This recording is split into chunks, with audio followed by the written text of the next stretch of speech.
এটা বাচ্চাদের টিফিনই বলুন কিংবা সকালে ব্রেকফাস্ট দুটোভাবেই আপনি দিতে পারবেন। তো এখানে আমি নিয়েছি 1 কাপ ময়দা, সামান্য নুন এবং 2 চামচ মতো রিফাইন তেল দিয়ে নর্মাল জল দিয়ে আমি একটা সফট ডো বানিয়ে নেব, যেমন রুটির ডো হয় সেরকমই। এটাকে রেখে 8 ঘন্টা রেস্টে দেবো।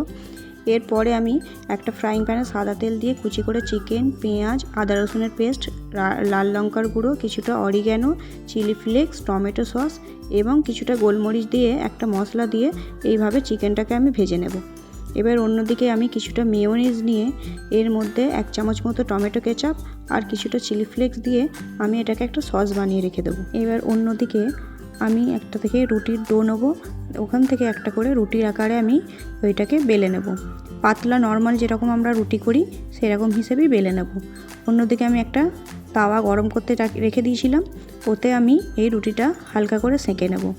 বেশি কিন্তু ভাজার দরকার নেই, হালকা নর্মাল সেঁকে নেব, কারণ এটাকে আমি আবার ভাজবো।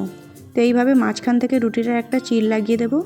একটা দিকে মেয়োনিজ, কিছুটা টমেটো, একদিকে চিকেন, এইভাবে আমি একটা একটা করে সাজিয়ে নেব। আবার কিছুটা এখানে মেয়োনিজ দেবো এখানে স্লাইস করা ক্যাপসিকাম।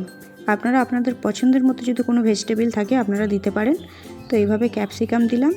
এবার এক সাইডে আমি কিছুটা চিজ দিয়ে দেবো। চিজটা অবশ্যই দেবেন, চিজটা দিলে কিন্তু খেতে খুব ভালো লাগবে। তো এইভাবে ফোল্ড করে নেব, দেখুন একটার পর একটা করে এইভাবে ভাঁজ দিয়ে আমি স্টেপ বাই স্টেপ এইভাবে ফোল্ড করে নেব। এরপরে আমি একটা তাওয়ায় সামান্য তেল গরম করব।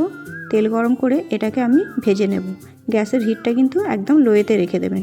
লোয়েতে রেখে এটা সুন্দর আমি ক্রিস্পি করে ভেজে নেব। এই রেসিপিটি অবশ্যই একবার বানিয়ে দেখতে পারেন, খেতে কিন্তু দুর্দান্ত হয়েছিল।